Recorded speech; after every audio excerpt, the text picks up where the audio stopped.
¿Cómo están? Muy buenas tardes. Gracias por acompañarnos en esta edición del seminario SIGA Alexander von Humboldt. Es un gusto para nosotros poder acompañarles y bueno, me permito presentar a quienes hoy nos honran con su presencia en este seminario que bueno, ya tiene una larga tradición, una larga historia en el Centro de Investigaciones en Geografía Ambiental. Lo platicábamos hace unos minutos con nuestros colegas que se ha institucionalizado como un foro muy oportuno para compartir la vanguardia de la investigación en diferentes materias, desde luego relacionadas con geografía, con ambiente, con paisaje, con todos los tópicos que se abordan en las líneas de investigación del SIGA. Saludo con muchísimo gusto a mi colega, el doctor José Alberto Solís, quien es co-coordinador de este seminario. Y hemos invitado también al doctor Jaime Paneque Gálvez. Él es también investigador en el Centro de Investigaciones en Geografía Ambiental y lo hemos invitado porque gracias a su intervención fue posible hacer la vinculación para invitar y contactar a nuestros ponentes del día de hoy, la doctora Pilar Paneque y el doctor Jesús Vargas. De manera que, bueno, sin más preámbulo, le dejo la palabra a Jaime para que nos presente justamente a los invitados del día de hoy. Adelante, Jaime, te escuchamos. Gracias, Adrián. Buenas tardes a todas y todos. Pues es un gusto estar hoy aquí con Pilar y Jesús, dos colegas muy queridos de la Universidad Pablo de Olavide en Sevilla, en España. Imagino que la mayoría de la audiencia tuvo oportunidad de haber leído la semblanza que circuló, pero la leeré de nuevo por si acaso. Bueno, la doctora Pilar Paneque Salgado es catedrática de Geografía Humana de la Universidad Pablo de Olavide y es responsable del Global Change Research Lab. Es especialista en recursos hídricos y riesgos hídricos, adaptación al cambio climático y participación pública. Centra su investigación en la política y gestión del agua y en particular en las sequías. Ha sido investigador principal de 12 proyectos de investigación nacionales y europeos y en este momento dirige el Observatorio Ciudadano de la Sequía, que está financiado por FECID en la línea de Ciencia Ciudadana, y el equipo español de los proyectos europeos Integrating Climate Resilience in European Union Higher Education, y también el proyecto City Monitoring and Integrated Design for Decarbonization, CityMinded. Es editora jefa del Boletín de la Asociación Española de Geografía y coordina el programa de doctorado Medio Ambiente y Sociedad de la Universidad Pablo Olavide. Es colaboradora científica del panel de Ciencias Sociales de la Agencia Estatal de Investigación. Por su parte, el doctor Jesús Vargas Molina es licenciado en Ciencias Ambientales y máster en Gestión del Territorio y Medio Ambiente por la Universidad Pablo de Olavide. Es experto en el uso de herramientas de sistemas de información geográfica y doctor en estudios medioambientales también por la Universidad Pablo de Olavide. Su trabajo como investigador se ha centrado en la gestión y la planificación de recursos hídricos y riesgos naturales en contextos de cambio climático. En los últimos años ha participado en numerosos proyectos nacionales e internacionales centrados en el conocimiento de las dinámicas de los riesgos y el desarrollo de estrategias para su prevención, mitigación y adaptación, y actualmente es profesor de Geografía Humana en la Universidad Pablo Olavide y dirige el proyecto Análisis de Riesgos Naturales en Escenario de Cambio Climático en Andalucía, ARCA. El día de hoy nos van a presentar los resultados preliminares de un proyecto en el que también tengo la fortuna de colaborar con ellos y en el que estaremos próximamente trabajando en el avance de algunos productos. El proyecto se llama Observatorio Ciudadano de la Sequía, Ciencia Ciudadana para una mejor gestión y planificación del agua y las sequías. Pues sin más dilación les daría la palabra a Pilar y a Jesús. Muy bienvenidos, muchas gracias por participar en el seminario. Muchas gracias. Buenos días a todos. ¿Me escucháis bien, verdad? La escuchamos muy bien, doctora Pilar. Muy bien, gracias. Los dejamos en pantalla a usted y al doctor Jesús. Nosotros estamos en backstage, aquí estamos, no nos vamos, pero no nos van a ver mientras ustedes se exponen, ¿de acuerdo? Muy bien, perfecto. Muchísimas gracias y buenos días a todos los asistentes a este seminario y sobre todo muchas gracias a Jaime por esta presentación tan cariñosa que solo puede hacerte un amigo tan querido y muy especialmente también nuestro agradecimiento al Centro de Investigaciones en Geografía Ambiental de la UNAM, al CIGA, por esta invitación que nos habéis trasladado a mi compañero Jesús y a mí para participar en este seminario. Un seminario que hemos preparado con el ánimo de que sea de vuestro interés y que ayude a despertar vuestra curiosidad y alimentar vuestro conocimiento sobre algunas de las cuestiones que vamos a abordar, tanto desde un punto de vista conceptual como desde un punto de vista metodológico e instrumental. Y esperamos que podáis aprovecharlo al máximo, aunque sea cortito, poco tiempo, para avanzar en vuestros estudios de posgrado. Por supuesto, después de esta presentación quedaremos a vuestra total disposición a través del correo electrónico para lo que se os pueda presentar de aquí en adelante. Bien, como veis en el título del seminario, vamos a centrar nuestra intervención en presentaros el diseño, desarrollo y los primeros resultados de un proyecto de investigación que, como ya ha mencionado Jaime, es el Observatorio Ciudadano de la Sequía, que aún no cuenta con un año de vida, pero que pensábamos que ya tenía la madurez suficiente como para compartirlo con vosotros. Un proyecto que estamos dirigiendo desde la Universidad Pablo de Olavide y en el que, entre otras instituciones como el Consejo Superior de Investigaciones Científicas o el CREAF de la Universidad Autónoma de Barcelona, que probablemente también conoceréis, ha sido participado, como decía Jaime, por el CIGA a través de su colaboración y de su experiencia en materia de ciencia ciudadana, y que, como vais a ver, tiene a la geografía y al trabajo con la ciudadanía en el centro, en el corazón de la propia investigación. Nos parece importante empezar, puedes pasar, Jesús, por mencionar algunas de las premisas de las que parte este proyecto de investigación y que están íntimamente ligadas con la comprensión de los riesgos como una parte de lo que sabemos que es el núcleo central de la ciencia geográfica. Nos situamos en una concepción de la geografía como ecología humana, que sabéis que se inicia en los años 20 del siglo pasado y que se consolida con los trabajos de geógrafos como Cates, White y Barton en los años 60 y 70, donde se enmarca una línea de investigación sobre la consideración social de los riesgos, en la que los riesgos hídricos, fundamentalmente las sequías y las inundaciones, o los riesgos hidroclimáticos, que diríamos ahora, se convierten en claros protagonistas desde su origen y en el que encontramos algunos trabajos que son, quizás lo conozcáis, una auténtica joya, como es esa obra de Hewitt del año 83 que podéis ver en la diapositiva.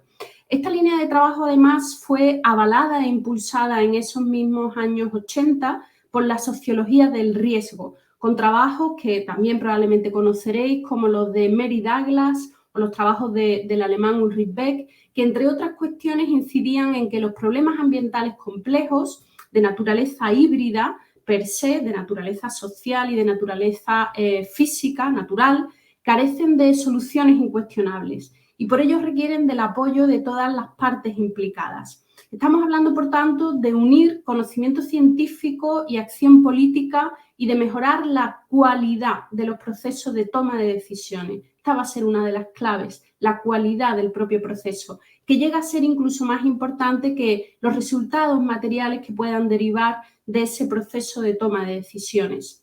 En la consolidación definitiva de los trabajos sobre la consideración social de los riesgos en los que se enmarca este proyecto han sido centrales también los trabajos del IPCC, que es un informe del 2012 que se ha hecho muy conocido y es una referencia casi ya clásica, a pesar de lo reciente en el tiempo, situaba ya a la vulnerabilidad, la componente socioinstitucional de los riesgos, como una pieza fundamental para la comprensión y la gestión de esos riesgos y para poder avanzar en el diseño y en la adopción de estrategias de adaptación.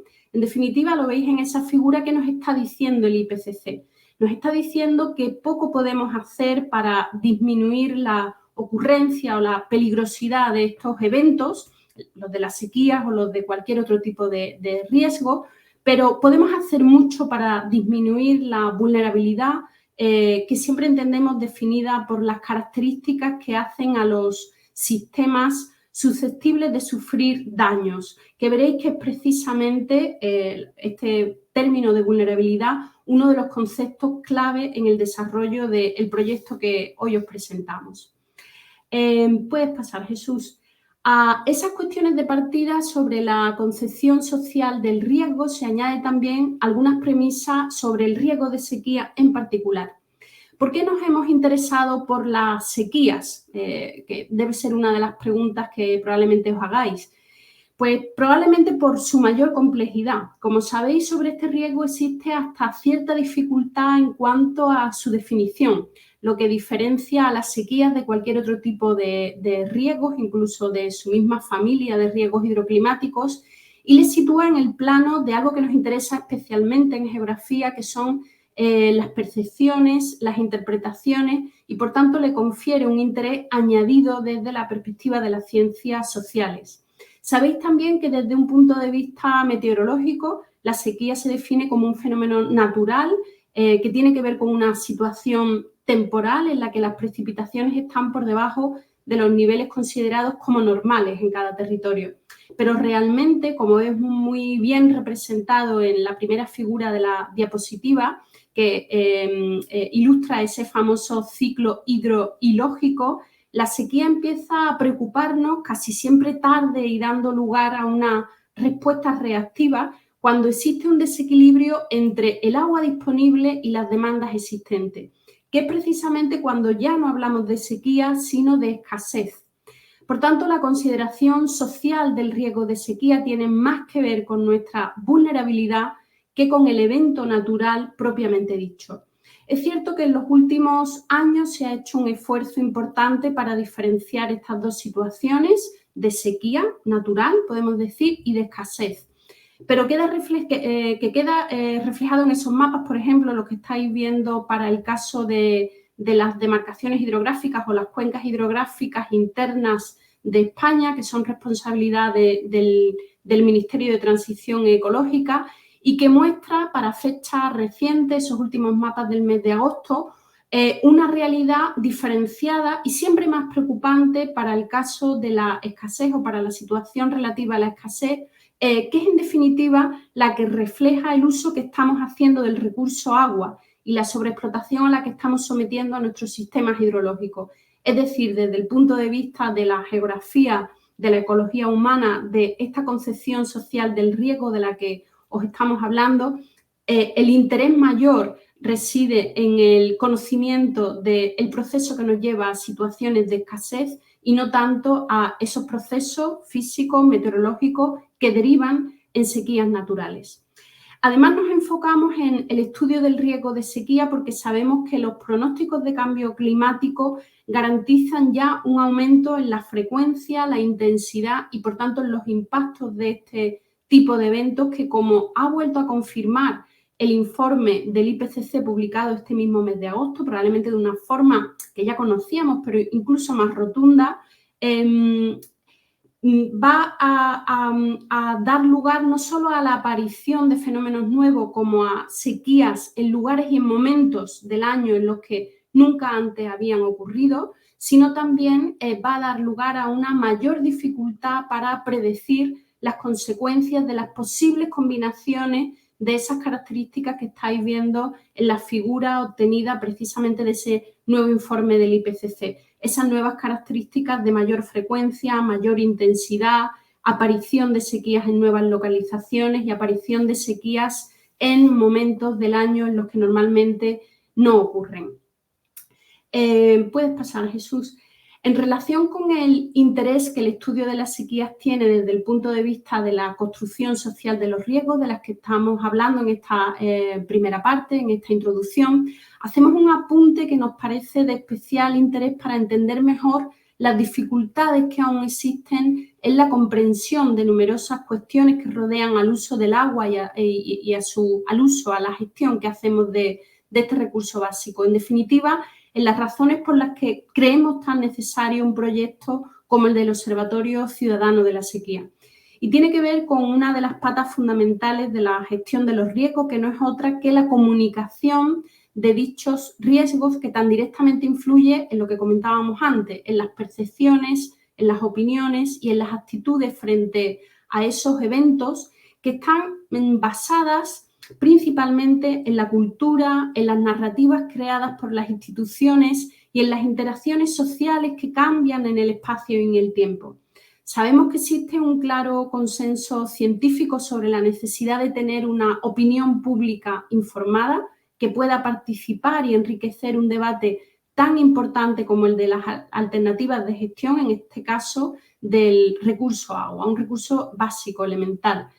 Pues bien, una de las realidades que siempre ha llamado nuestra atención estudiando los barómetros ambientales que se han realizado en nuestra región, podríamos estudiar otros casos, pero en particular hemos iniciado el trabajo del observatorio desde el sur peninsular, es que precisamente siendo el regadío quien utiliza el 85% del recurso agua, y veis que este es un dato aplastante, estamos hablando del 85% del total, solo un tercio de la población lo sabe.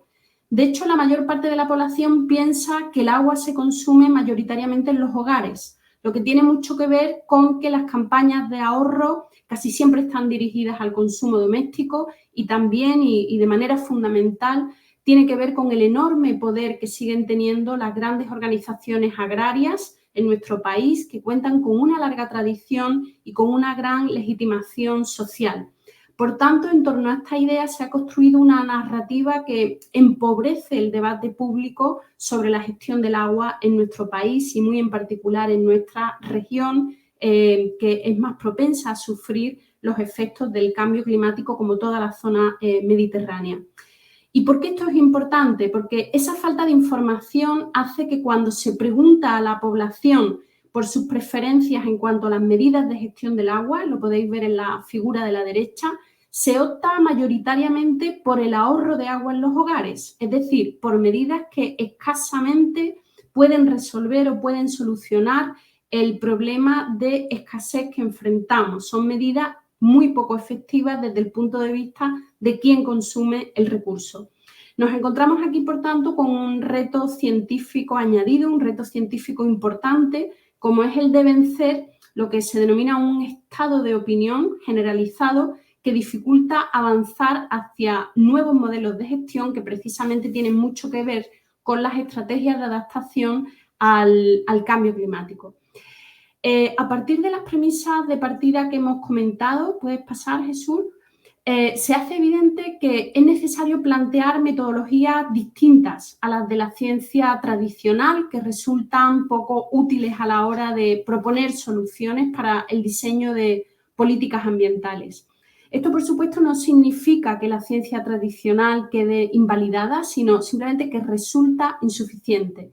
Y es por esta razón que la propuesta metodológica que proponemos en el Observatorio Ciudadano de la Sequía se basa en los principios de la ciencia ciudadana, que además está siendo impulsada por la Unión Europea en los últimos años, como podéis revisar en los dos primeros documentos que veis en la diapositiva, y que además ha tenido una excelente acogida, como probablemente conozcáis, en el seno de la geografía, que ha discutido en los últimos años de manera, ha discutido y ha ensayado de manera muy profusa la aplicación a la ciencia ciudadana en el marco de la geografía, sobre todo a través de los SIG participativos, de los SIG voluntarios, del mapeo colaborativo, como sabéis, técnicas que han recibido distintos nombres, pero que se enmarca en esta forma de hacer ciencia y que sigue avanzando con trabajos como el que también ilustra esta diapositiva y que se acaba de publicar esta misma semana.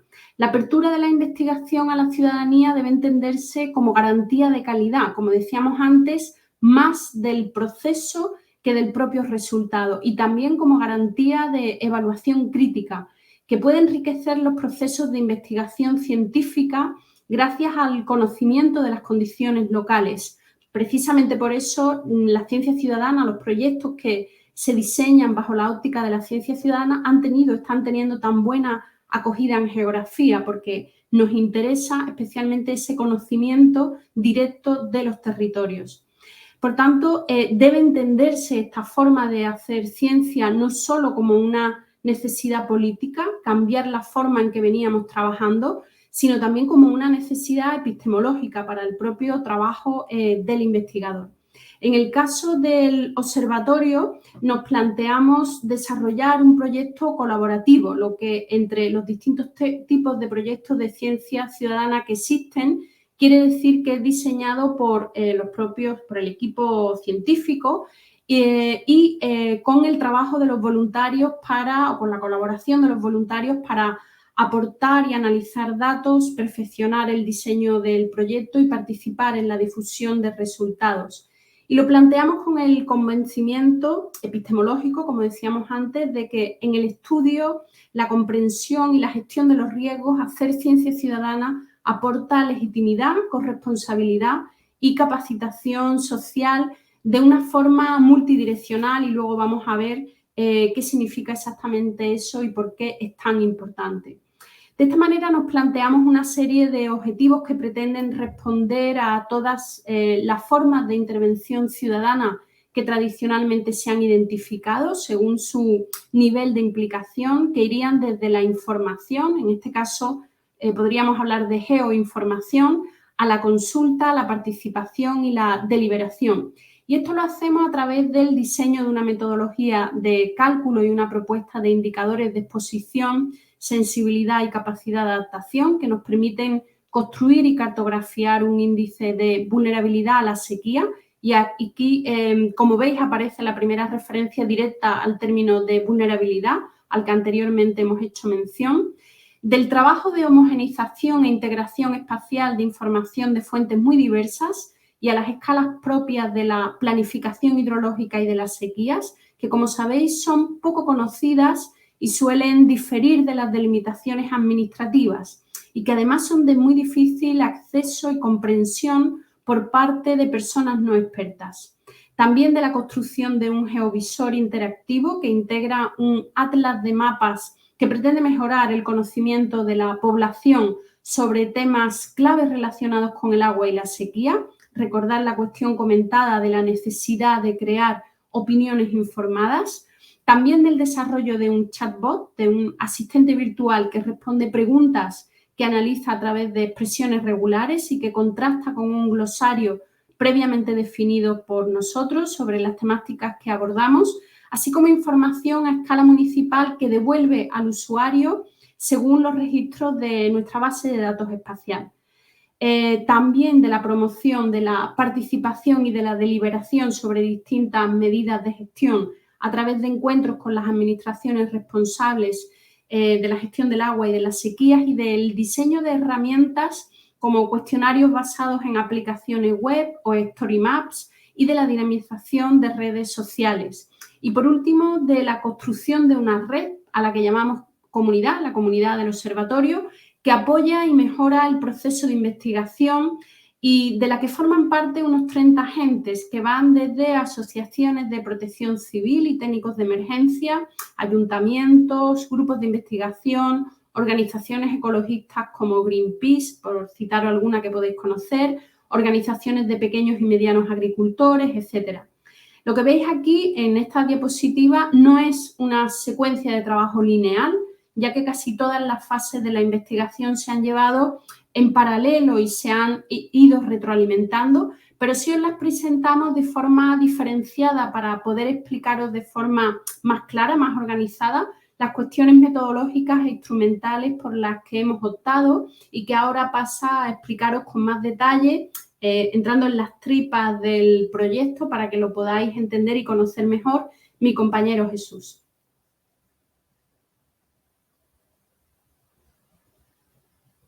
Tienes que encender el micrófono, Jesús.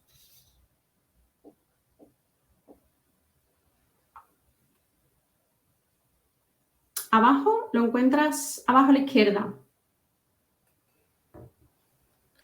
No, yo no tengo... Ahora sí, ahora te escuchamos. Vale. Buenas tardes a todos y a todas.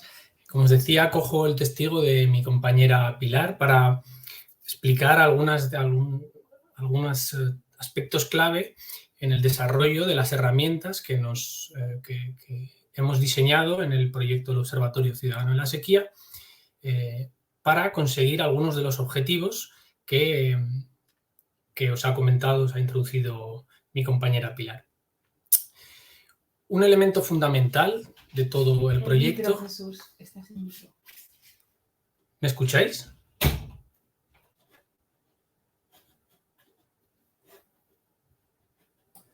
Sí, sí, Jesús, perfectamente. ¿Me escucháis?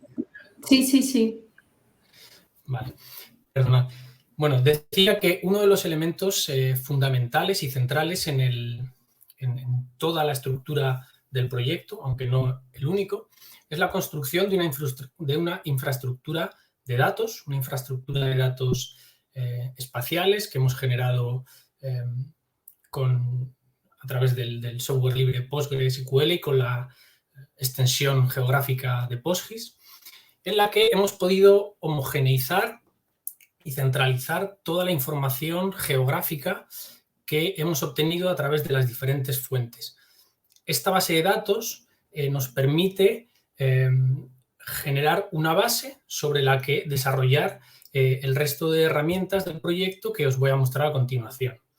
Bueno, el proceso de la infraestructura de datos es el habitual en los geovisores que utilizamos habitualmente desde la geografía, la construcción de la base de datos y su alojamiento en un servidor web. En este caso hemos usado el software de OVH Cloud para que el cliente pueda acceder desde diferentes dispositivos y hacer diferentes consultas en función de sus intereses.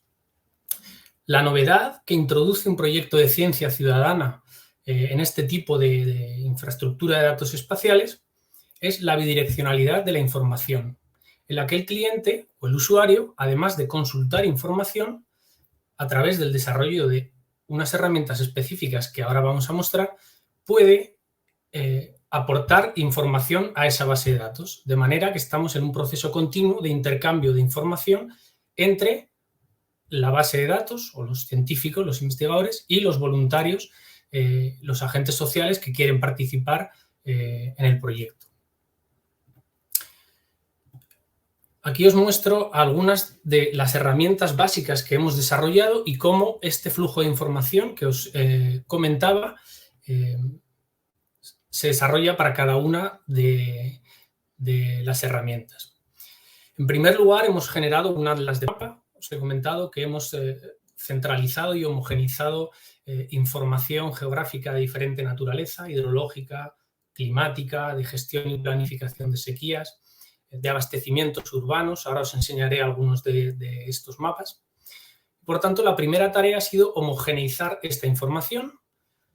Nos hemos centrado para este primer análisis o esta primera prueba piloto en las demarcaciones hidrográficas del sur peninsular, gestionadas por administraciones diferentes y, por lo tanto, ofrecen la información a veces en formatos diferentes, en escalas de tiempo diferentes y en repositorios diferentes. El primer objetivo ha sido centralizar esta información, homogeneizarla y hacerla disponible a los usuarios todas en un mismo formato. Por lo tanto, este atlas de mapas, el usuario puede acceder a él simplemente para consultar la información hidrológica que muchas veces aparece en los planes hidrológicos, en PDFs o en formatos poco accesibles, pues para que pueda acceder a través del geovisor. Una segunda herramienta que hemos desarrollado es la metodología de cálculo del índice de vulnerabilidad a la sequía. Como se ha comentado Pilar, esta es una de las tareas fundamentales del proyecto. Hemos desarrollado una metodología que ahora os presentaré y que nos permite calcular indicadores e índices de exposición, sensibilidad, capacidad de adaptación para diferentes territorios, obtener un índice de vulnerabilidad a la sequía para los diferentes territorios del área de estudio y, por lo tanto, generar una cartografía también en relación a cómo es la vulnerabilidad en los diferentes territorios que hemos analizado. Esta cartografía la incluimos en el atlas de mapas. Otra de las herramientas fundamentales, y fijaos que aquí cambia el sentido del flujo de información, es que a través de la página web del Observatorio Ciudadano de la Sequía ponemos a disposición de los usuarios un cuestionario sobre percepciones y preferencias en las medidas de gestión del agua y de la sequía.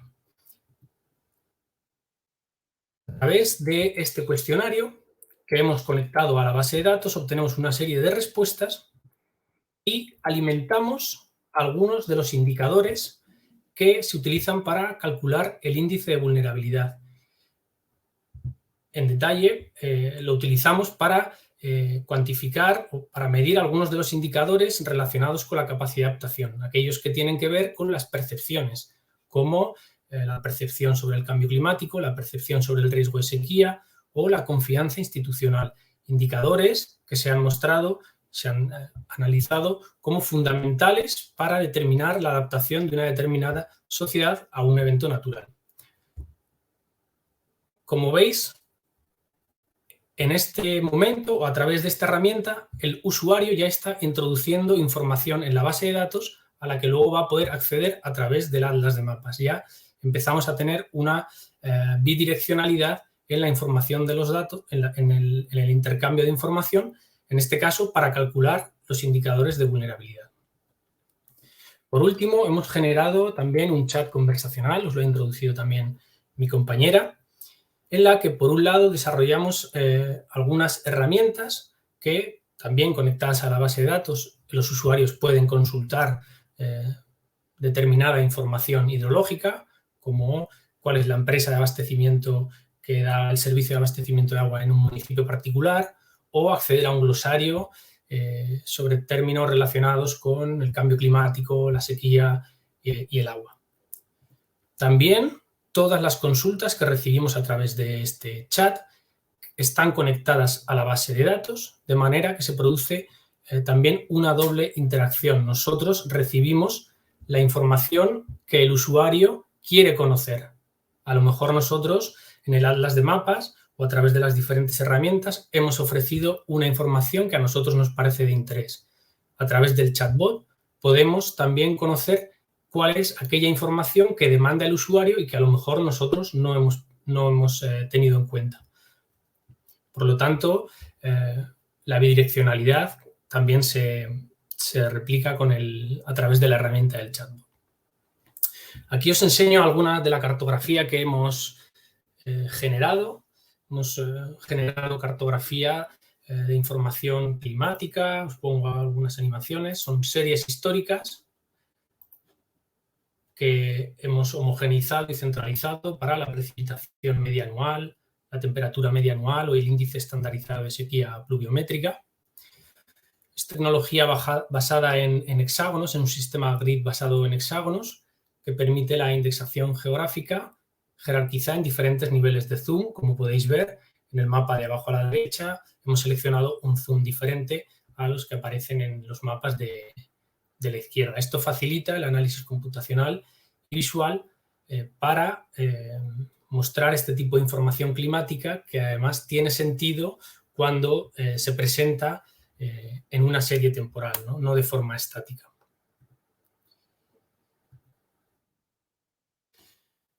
También hemos generado una cartografía a partir de los documentos oficiales de planificación hidrológica que permite al usuario conocer los recursos y las demandas de agua de cada sistema de explotación y cada demarcación hidrográfica, que son las dos unidades territoriales a los que opera la planificación hidrológica en España en general. Luego hay otras delimitaciones más pequeñas, pero en general son estas dos, de manera que de una forma sencilla se puede acceder a información importante y clave en la gestión y planificación del agua, como es los recursos que tiene un determinado sistema de explotación y la demanda total anual que tiene ese sistema. También hemos homogeneizado el estado de las masas de agua, de manera que el usuario puede consultar el estado ecológico, químico o global de cualquiera de las masas de agua superficiales, ya sean de transición, como veis en el mapa de arriba, o costeras, como veis en el mapa de abajo. Esta es la manera de determinar el estado global de las masas de agua que establece la Directiva Marco del Agua y a la que todos los Estados miembros deben adaptarse. Como veis, pinchando en alguna de las masas de agua, podemos saber, en este caso está seleccionada la capa de estado ecológico, sería deficiente, y el plan plantea que el buen estado ecológico de esta masa de agua se debe obtener en el año 2017. De la misma forma, podemos consultar no solo el estado ecológico, sino el estado químico o el estado global, que viene a ser el resultado de agregar el estado ecológico y el estado químico para las aguas de tipo río, tipo lago y también para las aguas de transición y costera, como podéis ver en la imagen inferior. Lo mismo que ocurre con el estado de las masas de agua superficiales, podemos consultarlo para las masas de agua subterránea. En este caso se caracterizan, el estado de las masas de agua subterránea se caracteriza en función del estado cuantitativo y del estado químico de cada una de las masas de agua, y con ello obtenemos el estado global de las masas de agua.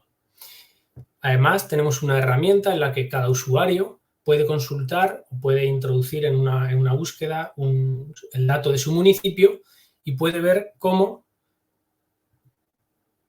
son, qué masas de agua están o en el término municipal o en el ámbito territorial de su municipio y en qué estado están.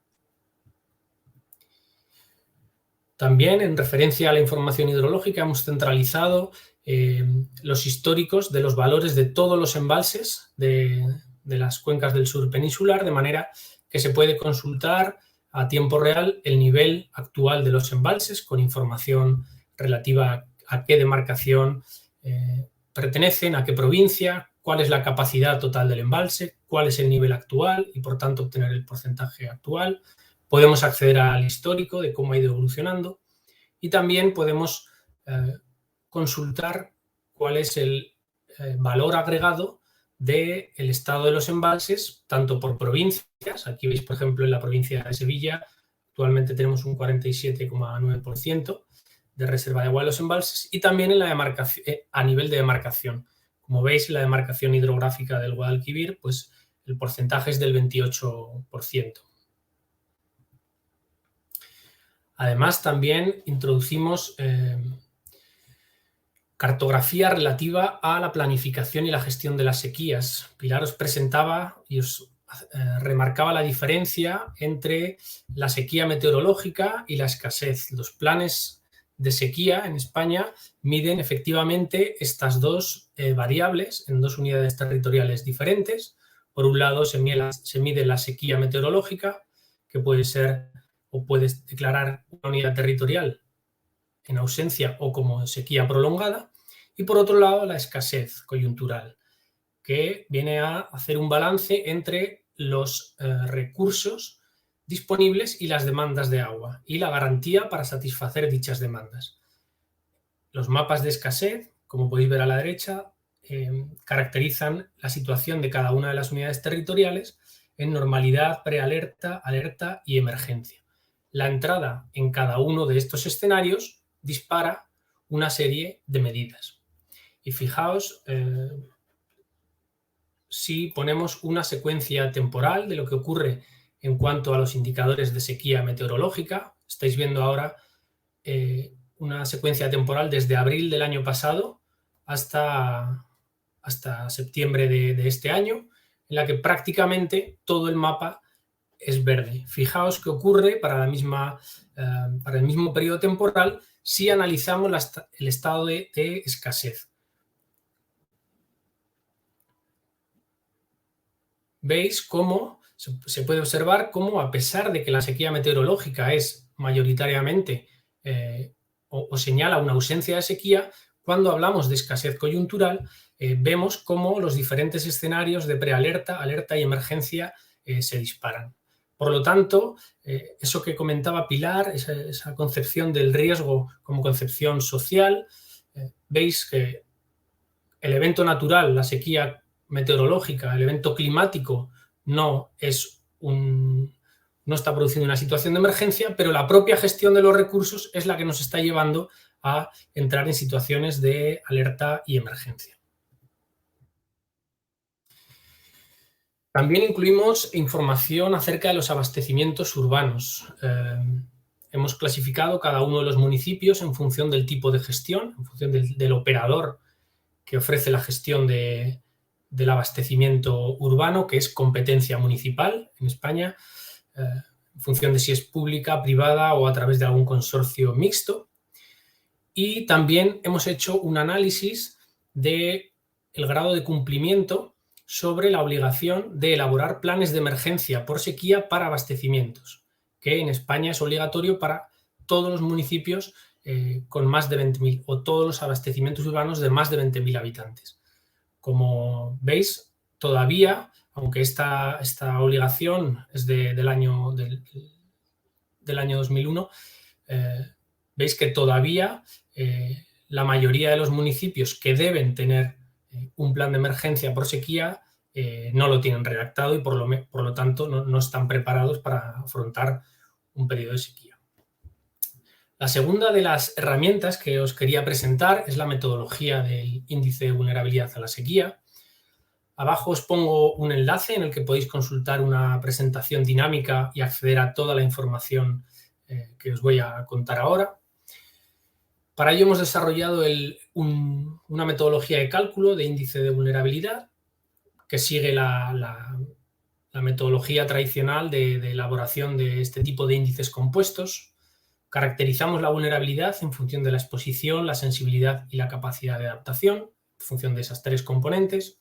Para cada una de ellas hacemos una selección de variables e indicadores, los calculamos, hacemos una normalización para poder integrarlos, los ponderamos e integramos y obtenemos un índice de exposición, un índice de sensibilidad y un índice de capacidad de adaptación.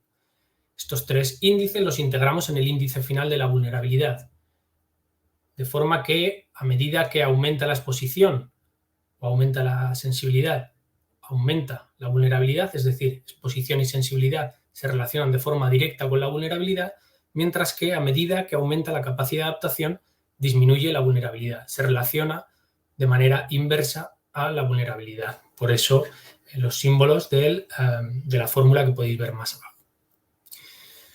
Como he dicho, para cada una de las tres componentes hemos seleccionado una serie de variables para exposición, para sensibilidad y para capacidad de adaptación, y hemos diseñado y calculado unos indicadores.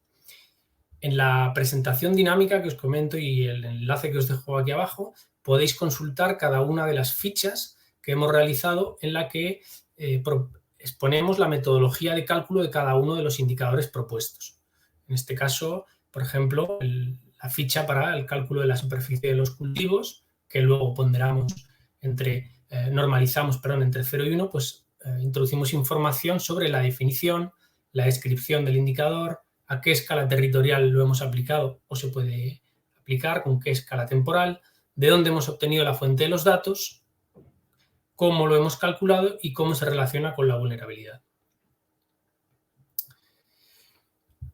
Una vez hemos calculado todos los indicadores y los hemos integrado, los integramos en la base de datos y obtenemos cartografía territorializada para cada uno de los componentes, exposición, sensibilidad y capacidad de adaptación, que al integrarlos nos da como resultado el índice de vulnerabilidad.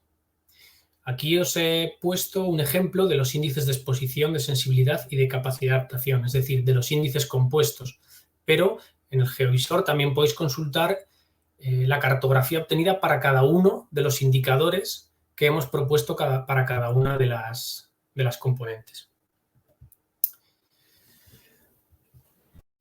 Otra de las herramientas y que además alimenta esta metodología, como os he comentado anteriormente, es la elaboración de un cuestionario sobre percepción y preferencias sobre medidas de gestión del agua y de la sequía. Este es un cuestionario que hemos hecho junto con sociólogos del Consejo Superior de Investigaciones Científicas y que en gran parte da continuidad a un gran trabajo que hizo el gobierno regional entre los años 2004 y 2013, que era un ecobarómetro de Andalucía que preguntaba precisamente por percepción social y preferencia de medidas en cuestiones ambientales. Este ecobarómetro tenía una sección de agua que tenía unas respuestas o tenía unas preguntas muy interesantes, pero por por diversos motivos se dejó de hacer en el año 2013. Nosotros hemos recuperado esas preguntas y las hemos incluido en el proyecto y en el geovisor, ¿no? Entonces, aquí son las 6 preguntas que incluimos. No podemos incluir muchas preguntas porque todos sabemos que un cuestionario demasiado largo pues desanima la participación. Entonces, hemos tenido que concentrar las preguntas en estas 6 y son de especial relevancia estas 3 que señalo. Del siguiente lista de problemas relacionados con el agua, ¿podría decirme los 2 más importantes que en su opinión tiene hoy su cuenca de demarcación? Y ofrecemos una serie de posibilidades que el usuario puede seleccionar. Entre ellas incluimos la sequía. Con esto queremos ver qué grado de importancia le dan a la sequía en relación a otros problemas relacionados con el agua en su territorio, en su ámbito territorial.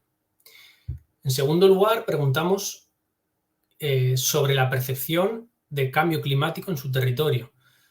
Preguntamos si según su percepción se está asistiendo a un cambio en el clima del planeta producido por las emisiones de gases de efecto invernadero. Con esto queremos conocer cuál es la percepción de la población sobre el cambio climático. Y por último, me interesa resaltar la pregunta 6, que tiene que ver con el grado de confianza que le ofrecen las diferentes instituciones encargadas o con alguna responsabilidad sobre la gestión de los problemas ambientales, ¿no? Y los problemas del agua. Unión Europea, en este caso Gobierno de España, Gobierno regional, ayuntamientos, ONGs, organizaciones agrarias. ¿Y por qué me interesa señalar estas 3 preguntas, estas 3 cuestiones, o llamar la atención sobre estas 3 cuestiones? Porque estas 3 cuestiones son las que van a alimentar los indicadores de capacidad de adaptación relacionados con la percepción del cambio climático, la percepción del riesgo de sequía y la confianza institucional. A través de este indicador alimentamos una hoja de cálculo en la que, a través de un algoritmo, conectamos con la base de datos, con una consulta de SQL, y vamos alimentando en una escala de 0 a 1 estos indicadores a través de, como digo, las respuestas. Por lo tanto, son indicadores que están en continuo cambio en función de las respuestas que vamos recibiendo. Además, como en el cuestionario pedimos algunos datos que nos permiten identificar el municipio al que pertenecen las respuestas, podemos georreferenciar estas respuestas y asociarlas a una determinada unidad territorial. Con esto, como he dicho, obtenemos los mapas de índice de capacidad de adaptación y, por lo tanto, también alimentamos el propio índice de vulnerabilidad. Por último, otra de las herramientas que hemos desarrollado, como os he comentado antes, es el chatbot conversacional, en el que tenemos 2 tipos de información.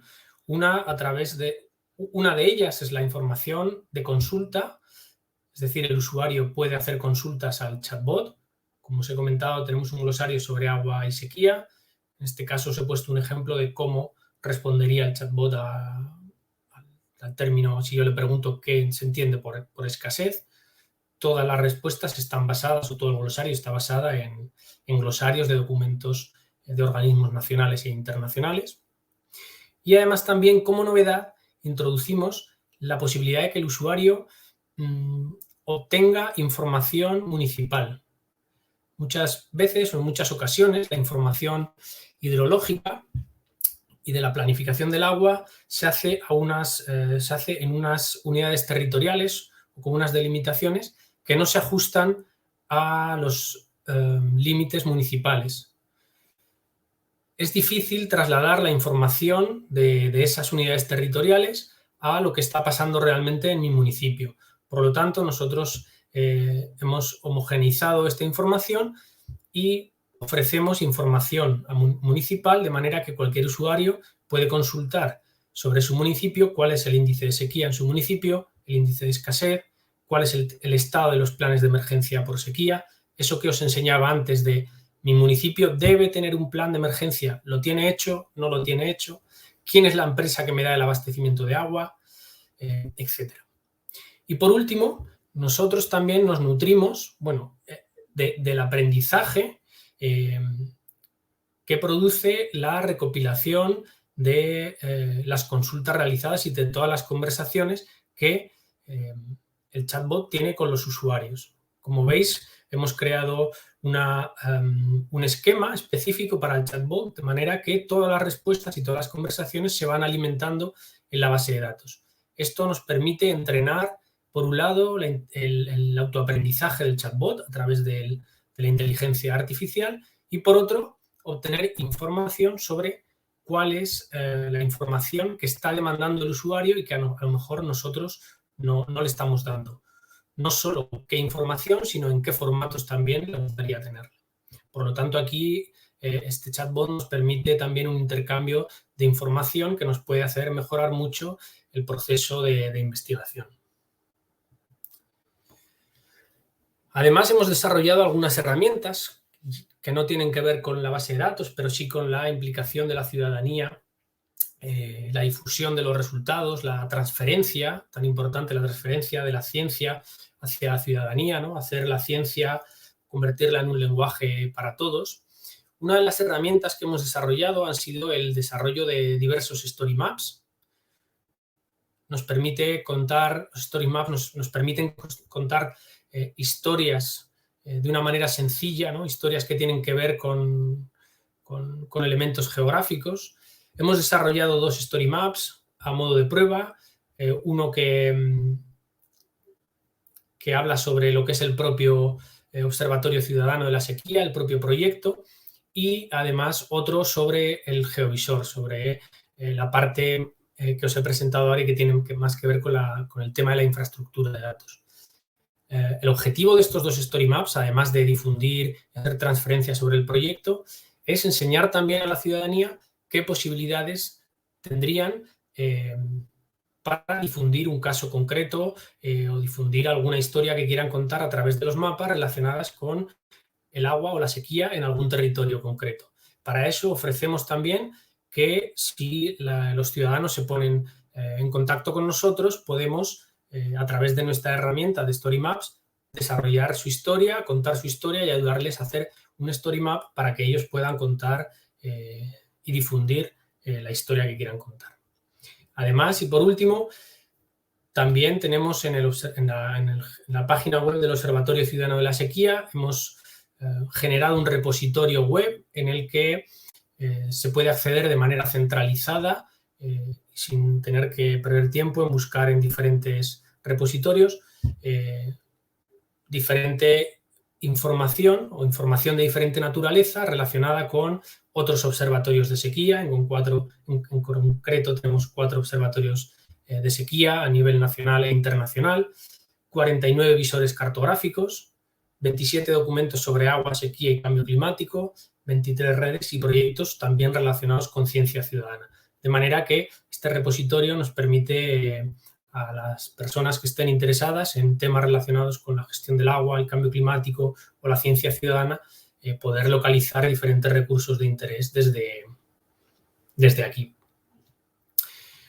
Una de las herramientas o 2 de las herramientas que han sido fundamentales para poder contactar con la ciudadanía, que nos han facilitado algo el trabajo y la recepción de respuestas y la interacción con el usuario, ha sido también abrir una cuenta de Twitter para el propio proyecto y abrir un canal en YouTube para difundir todas las actividades de transferencia, ¿no? Nos hemos dado cuenta que especialmente Twitter ofrece la posibilidad de tener un diálogo directo con administraciones, con otros usuarios, con personas interesadas, mucho más fácil que de otras formas. O el correo electrónico ordinario, por ejemplo, ¿no? Es mucho más inmediato y ha sido una de las herramientas que ha tenido bastante éxito y que nos ha permitido llegar a mucha más población, a muchos más usuarios o a muchos más potenciales científicos ciudadanos, que al final es el objetivo, debe ser el objetivo de cualquier proyecto de ciencia ciudadana, ¿no? Llegar a cuanta más gente mejor para que pueda haber más interacción y los resultados sean mejores. Y por último le paso la palabra a mi compañera Pilar, que cerrará la presentación comentando algunas de las dificultades que nos hemos encontrado en el desarrollo del proyecto. Muchas gracias, Jesús. Sí, efectivamente queríamos cerrar con retomar esta diapositiva que os pusimos hace un ratito, pero modificando su contenido para hablar ahora no de los objetivos que nos planteamos con este proyecto y con toda su arquitectura metodológica, sino también para compartir con vosotros pues, inquietudes, resultados preliminares. Todavía casi no nos atrevemos a decir conclusiones porque, como decimos, el proyecto aún no tiene un año de vida y necesitamos hacer una devolución a todos los grupos interesados para modificar, corregir, ajustar, pero sí nos parece que ya tenemos conocimiento suficiente de cómo han funcionado todas las herramientas, todas las fases del trabajo, como para compartir con vosotros algunas inquietudes, ¿no? En relación al diseño y al cálculo a través de los indicadores que hemos propuesto del índice de vulnerabilidad a la sequía, sí hemos encontrado mayor dificultad para integrar todos los indicadores de capacidad de adaptación, que si recordáis tienen que ver con indicadores relativos a la planificación, con indicadores relativos a la capacidad infraestructural, pero también, y lo ponemos ahí entre paréntesis, hay indicadores de percepción del riesgo y de preferencia por distintas medidas de gestión que podemos captar o que podemos capturar en este momento solo a través de los cuestionarios online, o al menos hemos hecho el intento de capturarlo de esa forma. No podemos olvidar también que este trabajo lo hemos desarrollado en un año de pandemia, ¿no? Por lo tanto, todo el trabajo pegado al territorio se nos ha dificultado mucho. Es cierto que es difícil obtener una respuesta masiva de la ciudadanía a través de cualquier herramienta online, pero especialmente la de un cuestionario que tiene su complejidad. Os hemos compartido el enlace porque os animaríamos a responderlo para que veáis exactamente con qué se encuentra cualquier ciudadano que quiere aportar su granito de arena a este proyecto y vais a ver, bueno, que aunque solo son 6 preguntas, pero que lleva un poquito de tiempo y que tiene un poco de dificultad para algunas personas que no conozcan tan bien esta realidad. Por lo tanto, ahí hemos encontrado un primer escollo que todavía tenemos que valorar y tratar de mejorar. En segundo lugar, también encontramos una dificultad intrínseca a los datos que manejamos que tiene que ver con la necesidad de que el geovisor, la base de datos espacial, esté actualizada de manera permanente, teniendo en cuenta que las fuentes de datos de las que se alimenta esa base de datos es muy diversa. Os pongo el ejemplo de los mapas que os ha enseñado Jesús, que dependen de 2 administraciones territoriales, solo hablando desde el punto de vista territorial, completamente diferentes. Unas cuencas hidrográficas dependen del gobierno central, del ministerio, y otras cuencas hidrográficas dependen del gobierno regional, de la Comunidad Autónoma de Andalucía, y por tanto son 2 formas de dialogar muy diferentes y hay que dar entrada a esos datos con escalas territoriales y temporales distintas a las que tradicionalmente hemos usado, que son las escalas administrativas, y eso sin duda es una necesidad del proyecto, esa actualización permanente que es exigente en tiempos y en recursos. También hemos encontrado una cierta dificultad de la ciudadanía, de la población no experta, en el uso y en la consulta del geovisor. Nosotros tenemos indicadores del uso que tienen cada una de las herramientas o de las visitas que tienen cada una de las herramientas que están incorporadas al portal del proyecto, que os animamos a visitar, y sí hemos detectado que quizá el geovisor no haya tenido un número de consultas tan alta como nosotros como geógrafos quisiéramos esperar. Esto puede tener que ver con esa cuestión que os decíamos de las escalas territoriales con las que se trabaja en planificación hidrológica, que son completamente diferentes a las que normalmente manejamos. Por eso apuntamos esa expresión del débil conocimiento hidroterritorial, en el sentido de que todo el mundo sabe cuál es su municipio, todo el mundo sabe cuál es su provincia o incluso todo el mundo sabe qué empresa le abastece de energía, pero muy poca gente sabe cómo se llama su unidad territorial, cuál es su unidad de demanda urbana o agraria, cuál es su sistema de explotación o todas esas unidades hidrológicas que se manejan en la planificación española. de la misma forma que muy poca población sabe incluso qué empresa le abastece de agua en su casa, porque es toda una maraña empresarial, en algunas ocasiones públicas, en otras privadas, y por tanto ahí sí hemos detectado que ese débil conocimiento puede tener que ver con un uso menor del geovisor del que nosotros hubiéramos inicialmente esperado. Aún así, estamos hablando de un portal que en unos 6 meses ha recibido unas 35.000 visitas. O sea, estamos hablando de un proyecto que ha despertado un enorme interés, pero es cierto que quizás el geovisor ha tenido un uso menor.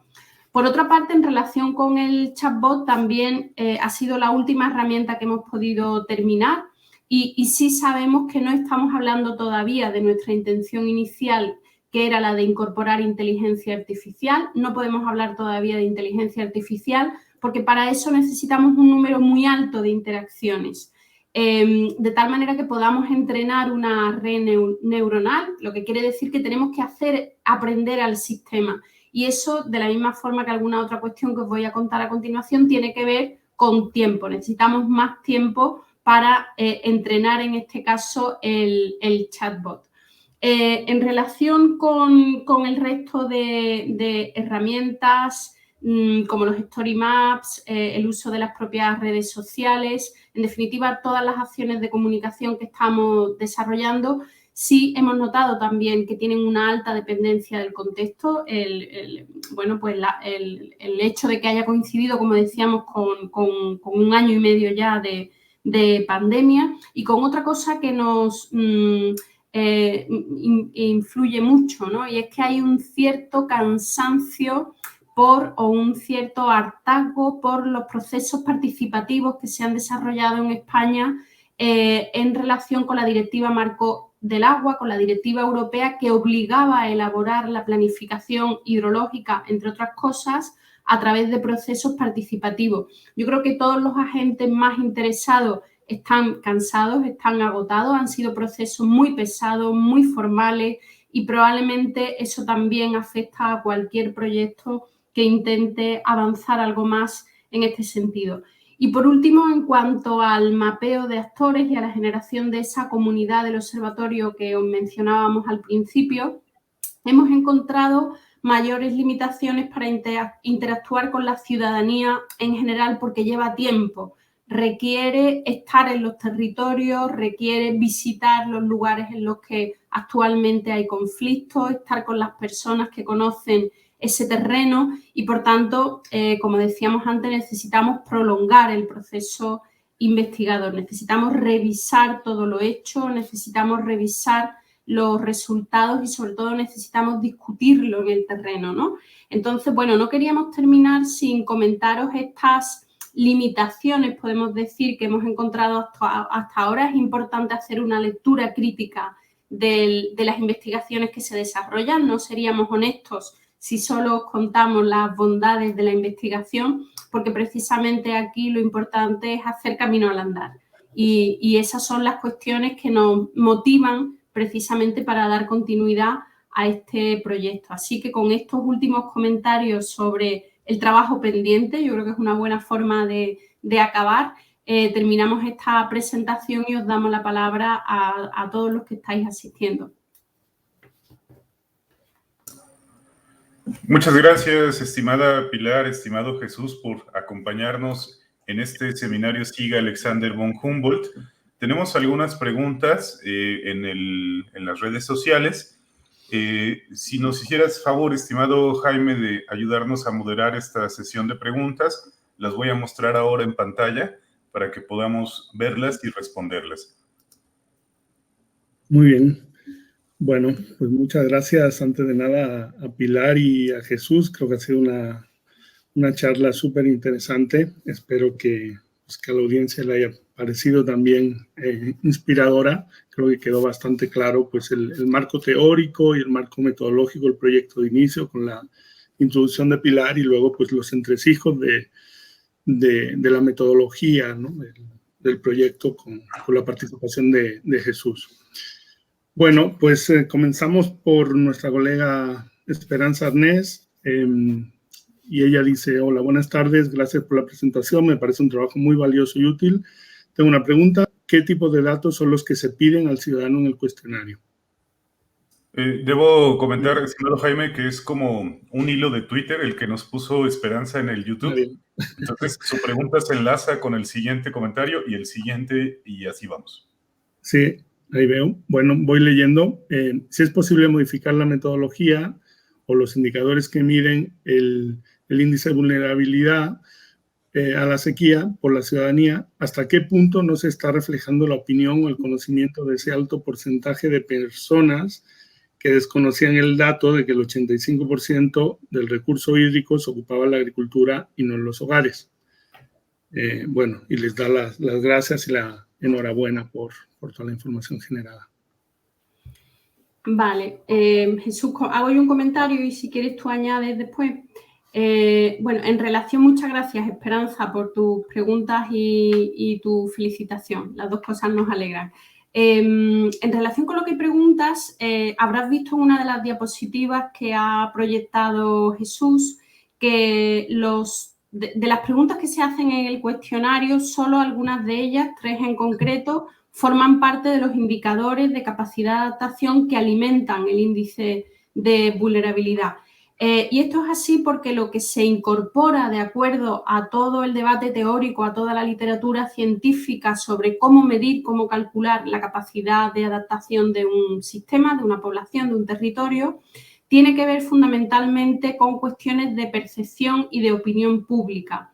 Las preguntas que incorporamos, las 3 preguntas que se incorporan en el cuestionario sobre estos temas, que tienen que ver con identificar los problemas más importantes relacionados con el agua, preguntar si se percibe el cambio climático como un problema real y si las instituciones que nos gobiernan o que son importantes socialmente reciben nuestra confianza, si tienen un alto grado de nuestra confianza. Están incorporados porque se venían recogiendo en el ecobarómetro regional que también hemos mencionado en distintos momentos de la presentación y por lo tanto tenemos una serie histórica. Por tanto, una razón es que son temas claves en el cálculo de capacidad de adaptación y otra razón importante es que contamos con una serie histórica desde el año 2004. Por lo tanto, podemos hacer el seguimiento de si esas percepciones, ese conocimiento se va modificando. Mientras que las otras 3 preguntas tienen que ver con el grado de conocimiento sobre el reparto del agua, que es lo que mencionabas de ese escaso conocimiento general sobre qué es la agricultura, quien en el sur de España está consumiendo la mayor parte del recurso agua, y además con las preferencias de medidas por distintas medidas de gestión del agua y la sequía. Porque eso ya no tiene que ver con percepción, eso ya tiene que ver con deliberación. Es decir, cómo cada uno de nosotros propondría solucionar ese problema. Lo va a proponer siempre de acuerdo a ese conocimiento que tiene de una cuestión tan central como el reparto del agua. Pero como digo, son 2 bloques de preguntas diferenciados y lo que tiene que ver directamente con la medición de la vulnerabilidad es siempre las cuestiones ligadas a la percepción, no al conocimiento. En sociología sí son 2 extremos que se diferencian con claridad. No sé, Jesús, si sobre esa cuestión tú quieres añadir algo más. Bueno, sí, simplemente añadir que hay que tener en cuenta también una dificultad añadida para trabajar con este tipo de indicadores y es que necesitamos un número de respuestas muy alto para que el valor de los indicadores sea significativo estadísticamente en las diferentes unidades territoriales. Entonces, hasta que no tengamos un número mínimo de respuestas que nos ofrece o nos garantiza esa significación estadística, pues hay que tomar los datos con un poco de cautela. A pesar de eso, nosotros incluimos el código postal del municipio, es el único dato que pedimos, aparte de del género, la edad, algunos más relacionados con variables de este tipo. Es el único dato que pedimos para poder georreferenciar las respuestas y buscar esa significación estadística a nivel territorial, ¿no?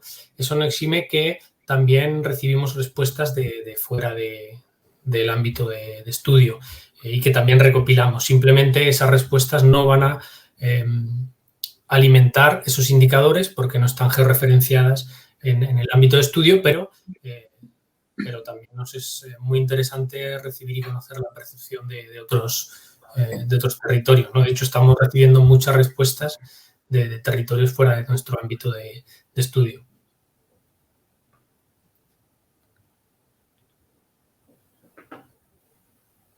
Muy bien.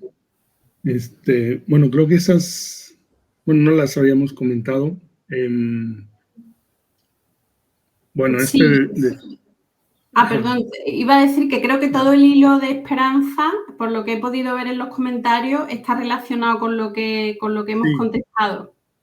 Exactamente, sí, por eso ya no lo había comentado, ¿no? Llegó detrás, pero bueno, creo que la inquietud de esperanza ha quedado ya resuelta. Entonces, bueno, no sé si hay más comentarios, Adrián, Alberto. No tenemos más comentarios, estimado Jaime, pero si ustedes, Jaime y José Alberto, quisieran hacer alguna pregunta a nuestros invitados, es un buen momento para ello. Yo tendría un par de preguntas, pero Alberto, vas tú, por favor. Gracias, Jaime. Bueno, primero felicitarlos, ¿no? La verdad es que la herramienta y todo el trabajo que hay detrás es excelente, ¿no? Creo que la parte metodológica y la pertinencia de este trabajo es sumamente relevante, ¿no?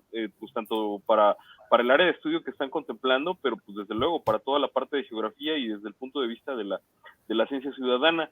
Mi pregunta es si han considerado algún aspecto o mecanismo para poderlo gestionar mediante alguna política pública, transferirlo, no sé, a alguna instancia gubernamental de todo este diagnóstico y que pueda realizar algún tipo de gestión, ¿no? de esta sequía y de las mismas vulnerabilidades. Sí, bueno, sobre esta cuestión sí os podemos confirmar que hemos tenido ya, de hecho, y es una parte muy importante para nosotros del trabajo, distintas reuniones con las dos administraciones afectadas directamente en la gestión de la huelga sequía que os comentábamos. Por una parte, con los representantes del Ministerio en nuestro territorio para la demarcación hidrográfica del Guadalquivir, y por otra parte con la administración regional para lo que tiene que ver con las demarcaciones internas de la Comunidad Autónoma de Andalucía. Es verdad que para ellos esto es otro lenguaje, ¿no? Están mucho más preocupados por la emergencia en la que probablemente estamos a punto de entrar. Los mapas de España que yo os incorporaba en alguna de las diapositivas son de agosto, pero son los últimos que hay publicados, pero la situación en septiembre ha empeorado y probablemente muy pronto vamos a tener un decreto de sequía que empieza a introducir medidas urgentes para la gestión de la situación en la que estamos, que sobre todo tiene que ver con el bajo nivel de los embalses y, por lo tanto, de las dificultades para el riego, ¿no? Volvemos aquí al tema de la agricultura. Entonces, esa es la preocupación principal de las administraciones. Están siempre, como veíamos en ese ciclo hidrogeológico, ¿no? Un poquito tarde y al tema de la vulnerabilidad no han llegado de pleno. Empieza a incorporarse las cuestiones ligadas al riesgo, las cuestiones ligadas a la vulnerabilidad, pero desde luego no con esa claridad y sigue pesando más la presión que generan las organizaciones agrarias que cualquier otro debate, ¿no? Es cierto que la realidad se impone y en cambio, toda la información y toda la instrucción que llega desde la Unión Europea es contraria a esa forma de actuar. Por lo tanto, sí tenemos mucha esperanza en que el diálogo con la Administración sea mucho más fácil de aquí en adelante, pero desde luego sí que han mostrado interés por el proyecto, mucho interés por el proyecto, aunque es verdad que ellos están en lo urgente, no en lo importante, ¿no? Y hoy mismo sirva de ejemplo que hemos tenido un intercambio intenso de mensajes a través de Twitter, de mensajes privados a través de Twitter. Jesús os comentaba lo útil que nos está resultando esa red social, porque han publicado unos mapas que no concordaban con los que nosotros tenemos en el geovisor y hemos estado tratando de ver dónde estaban los errores, ¿no? Bueno, ese diálogo ya de por sí es importante, aunque solo sea para saber qué información está utilizando cada uno, dónde pueden estar los errores, etcétera, ¿no? Pero, por supuesto, el objetivo de esta investigación, y más siendo un proyecto de ciencia ciudadana, es transferirlo, no solo a la administración, sino a transferirlo al conjunto de la ciudadanía, que sea útil, ¿no? No es un proyecto pensado para escribir artículos científicos, sino un proyecto pensado para precisamente que sea útil a partes muy distintas.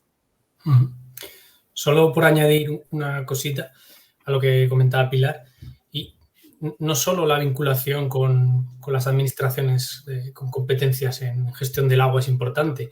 Nosotros tenemos un socio estratégico clave en el proyecto, que es la Asociación de Técnicos de Protección Civil de Andalucía. Las competencias de protección civil, de gestión de la emergencia, protección civil, son municipales, y algunas de las herramientas que hemos desarrollado han sido precisamente como resultado de muchas conversaciones con gente de protección civil que nos ha expresado sus necesidades para conocer o tener un tipo de información específica sobre el riesgo de sequía que normalmente suele estar fuera de los planes de protección civil, de los planes territoriales de protección civil, pero que cada vez, ante la gravedad del problema, tienen más intereses en incluir, ¿no? Entonces, por ejemplo, todo lo relacionado con la información municipal que os he enseñado a través del chatbot, y de que cualquier municipio o cualquier usuario pueda obtener esa rápida información sobre el estado de sequía o de escasez de su municipio, que es una información que no se puede obtener de otra manera. Esa herramienta, por ejemplo, precisamente es para dar respuesta a una necesidad específica que nos traslada Protección Civil, ¿no? Y que también es muy interesante, y en eso consiste un poco una parte de este proyecto, ¿no? También en el propio diseño del proceso y de los resultados o de los objetivos.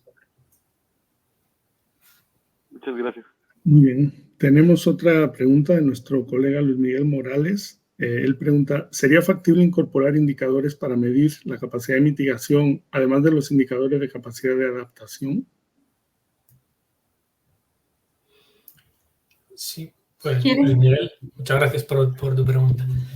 Precisamente una de las herramientas también que ponemos a disposición de los usuarios es que nos transmitan cualquier tipo de información que quieran que nosotros compartamos, que incluyamos.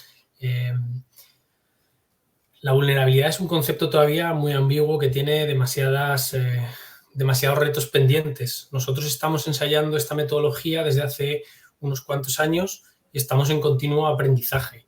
No es una metodología definitiva, ni estanca, ni cerrada. Es una que más o menos hemos podido consensuar.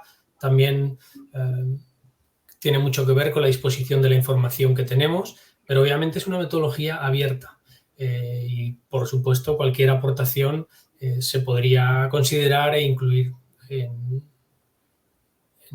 tanto en los indicadores como en el propio geovisor. O sea que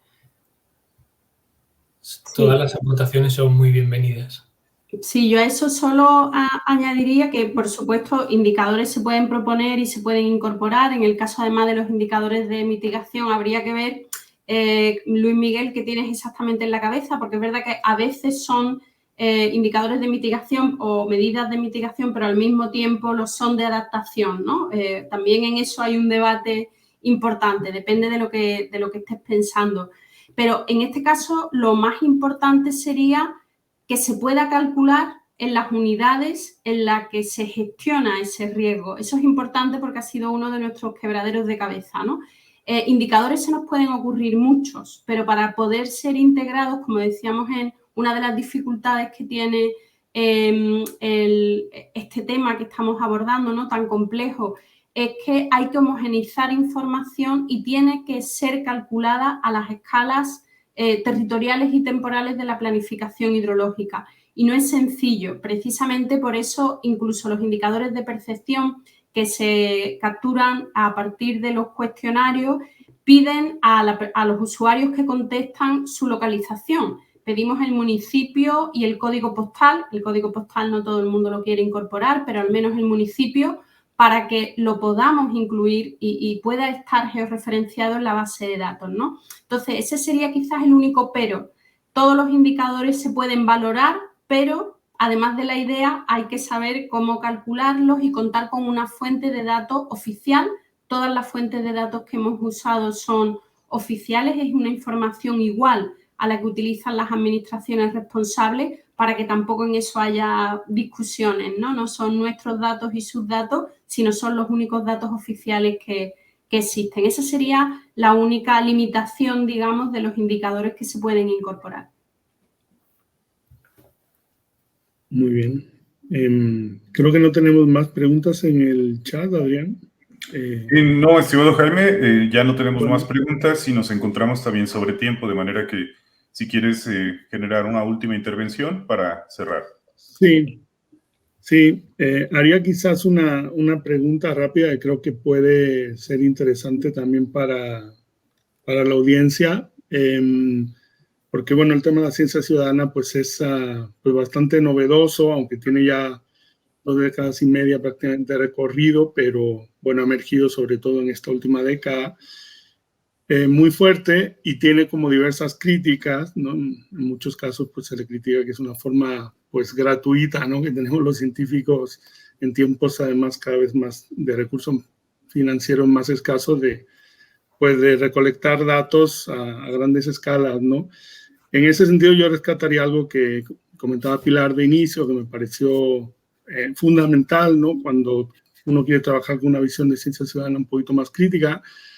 Ella decía que la ciencia ciudadana pues es una necesidad política, pero que también es una necesidad epistemológica, ¿no? Entonces, tomando un poquito ese hilo, con el cual estoy totalmente de acuerdo, pues yo le preguntaría, y pues igual también Jesús si quiere responder, y con eso creo que podríamos entrar, es pues ¿qué creen que podemos aprender los científicos de la ciudadanía cuando participan y no son expertos en el tema en el que trabajamos?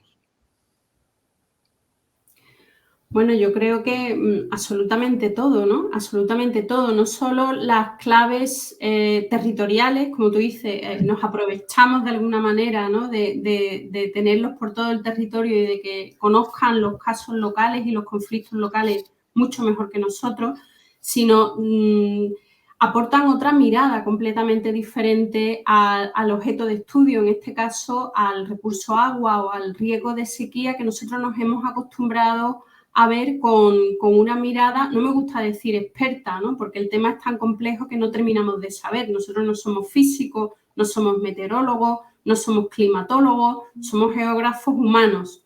Por tanto, incluso a mí me viene muy grande, ese nombre de experto no me gusta nada. Pero en cualquier caso lo que sí nos enseña es a mirar esa realidad de otra manera, a hacernos ver que eso que creemos que sabemos, desde luego ni lo sabemos de forma completa y sobre todo no lo sabemos comunicar, ¿no? Yo creo que hay una tarea pendiente en el trabajo de los científicos que es la comunicación que hacemos de nuestros avances. Yo creo que lo que nos ha enseñado en estos meses, y es un tema con el que llevamos muchos años, pero en este proyecto se nos ha hecho muy evidente, es todo lo que nos falta por hacer, sobre todo de pedagogía, de enseñar a la ciudadanía cuestiones muy básicas, de aprender de ellos, pero sobre todo aprender de ellos lo que no hemos enseñado bien, lo que no hemos transmitido bien. El hecho de que la ciudadanía no sepa quién consume el agua en un territorio tan estresado hídricamente como el nuestro, yo creo que no nos deja en muy buena posición a los científicos. Algo hemos hecho mal como comunidad, probablemente enfocarnos demasiado en nuestras carreras, ¿no? en nuestro propio trabajo, algo hemos hecho mal para que una ciudadanía bien educada y medianamente culta, como puede ser la andaluza o la española, no sepa que es la agricultura quien consume nuestra agua, ¿no? Cuando en nuestro territorio no se para de hablar de la escasez y de los problemas que tendremos en el futuro con el agua. Por tanto, yo creo que la primera enseñanza es que tenemos que comunicar de otra manera, tenemos que transmitir de otra manera, tenemos que contar con la ciudadanía en el propio diseño de la investigación, tenemos que saber cómo están percibiendo las cuestiones que nosotros damos por sabidas o damos por conocidas, ¿no? Cuando en realidad todas las posiciones políticas se están organizando en torno a percepciones y a opiniones en muchas ocasiones muy débiles o incluso erróneas, ¿no? Entonces yo creo que la ciudadanía sobre todo nos hace abrir los ojos y nos hace ponernos las pilas con todo lo que falta por hacer. Sí, bueno, muchas gracias. Por añadir algo muy brevemente a lo que ha comentado Pilar.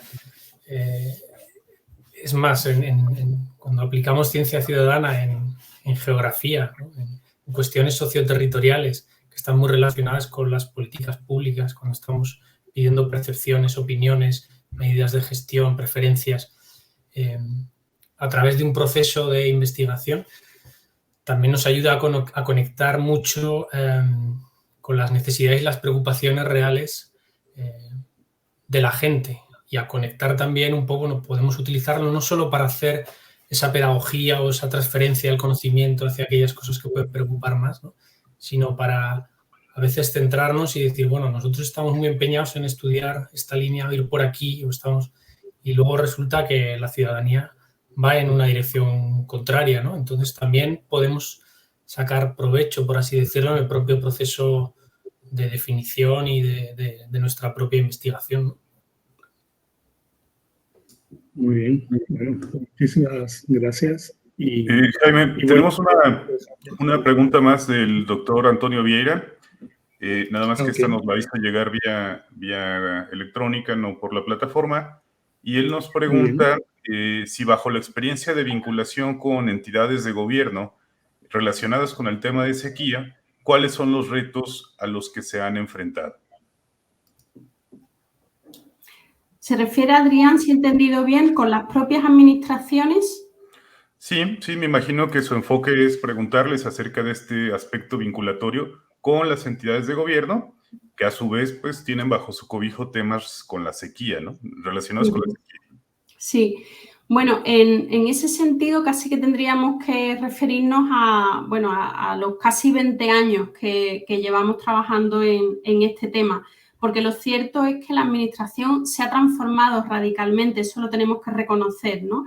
En 20 años han pasado muchísimas cosas. En el caso de Europa, que en el año 2000 se aprobó la Directiva Marco del Agua, que se considera una de las directivas ambientales más avanzadas de todo el mundo, y que precisamente hemos tenido la suerte de que tenga que ver con el uso de los recursos hídricos. Y a partir de ahí, una administración tan tradicional, tan conservadora como la española, no tuvo más remedio que acelerar todo el proceso de cambio. Es verdad que todavía no está plenamente interiorizado. Las instituciones todavía se tienen que renovar, se tienen que actualizar, tienen que hacer este nuevo discurso de la participación suyo de verdad, se lo tienen que creer de verdad. Por eso decíamos antes que los procesos participativos formales que ha guiado la administración han terminado agotando a la ciudadanía y nos han terminado agotando a todos los que normalmente asistimos a esos procesos y a esos talleres, porque realmente estaban cubriendo el expediente, no pretendían que tuvieran ningún efecto real en la planificación del agua o de la sequía, pero tenemos que reconocer que en estos 20 años todo ha cambiado mucho, las administraciones han cambiado, el discurso político ha cambiado, pero como decía antes, porque la realidad se impone, ¿no? Si hacemos un análisis que también hemos trabajado mucho en análisis de discurso, en análisis de contenidos en medios de comunicación, las expresiones que se utilizaban, no digo hace 20 años, sino hace 10 años, ya no se utilizan. Ya no se utilizan por quien tiene la responsabilidad. Se puede utilizar por grupos aún más tradicionales, por organizaciones agrarias que intentan plantear los problemas ligados a la sequía siempre desde el pánico, desde la emergencia, desde la catástrofe, pero sabemos que ese ya no es el tono ni el mensaje que se lanza desde las administraciones. Hace falta una renovación profunda, pero se está cambiando, se ha cambiado, y en ese sentido nuestro diálogo como científicos con la parte política, con la parte administrativa ha mejorado. Aún cuesta sentarse con ellos, pero lo hacemos y nos escuchan y entienden la importancia de esta forma de trabajar, pero reconocen también sus limitaciones para incorporarlas plenamente. Muchas gracias, estimada Pilar, Jesús y Jaime. Estamos desafortunadamente sobre el tiempo. Tenemos un par de comentarios más acá en las redes. A la doctora Ana Burgos, también colega acá del SIGA, les agradece esta participación y coincide con esta apreciación sobre revisar el papel de los científicos en la construcción de soluciones ante problemáticas urgentes y bueno, celebra también que cada vez sean más personas involucradas con esta línea. De igual manera, el doctor Antonio Vieira nos pide que les hagamos llegar su reconocimiento y su agradecimiento por habernos acompañado. Y bueno, no sé si José Alberto, Jaime quisieran comentar algún mensaje final para despedir esta transmisión. No, pues yo agradecer muchísimo por la presentación de Pilar y Jesús. Pronto estaremos por ahí también trabajando mano a mano en algunas cositas. Y bueno, recordar el mensaje que nos transmitía Pilar inicialmente, ¿no? De que si hay gente que quiera entrar a ver el cuestionario para poder conocerlo un poquito más en forma, pues que no hay ningún problema, aunque estén aquí en México o en cualquier otro lugar, ¿no? Finalmente la charla queda grabada en el canal del SIGA de YouTube y posiblemente será visitada desde diversos países, entonces quizás pues lo puedes ahí compartir, Adrián, para que pueda acceder quien quiera. Sí, en este momento en la parte inferior de las pantallas, en las redes sociales y en esta transmisión está apareciendo el vínculo web que nos hizo favor de compartir a su vez la doctora Pilar y el doctor Jesús para que podamos acceder a la liga. Esta no es una liga hipervinculada, es decir, no le damos clic y nos lleva, hay que copiarla. Pero bueno, es una dirección web sencilla, es observasequia.es/cuestionario/. Entonces pueden tomar nota de esta dirección para acceder al recurso desde sus computadoras. José Alberto. Muchas gracias, Pilar, Jesús. Comparto y doy lectura también al último comentario que nos hizo llegar por ahí nuestro colega Luis Miguel Morales. Felicidades por el enorme esfuerzo, muy interesante y bueno, pues dan ganas de replicarlo. Y sí, con gusto, bueno, pues les compartimos por ahí las ligas, ¿no? de YouTube y de Facebook, de nuestras redes sociales, para que, bueno, también lo repliquen, ¿no? La verdad, muy interesante, un trabajo que da mucho, ¿no? Da mucho por sí, ¿no? Desde el punto de vista técnico, desde el punto de vista de las implicaciones que tiene, y agradecerles también enormemente esta labor y que nos hayan compartido. También agradecerle a Jaime, ¿no? La vinculación que hizo con nuestros colegas, y bueno, pues muchas gracias. A vosotros, muchísimas gracias por la invitación y esperemos que se repita en otro momento y probablemente con resultados más avanzados, ¿no? Sería un placer volver a veros.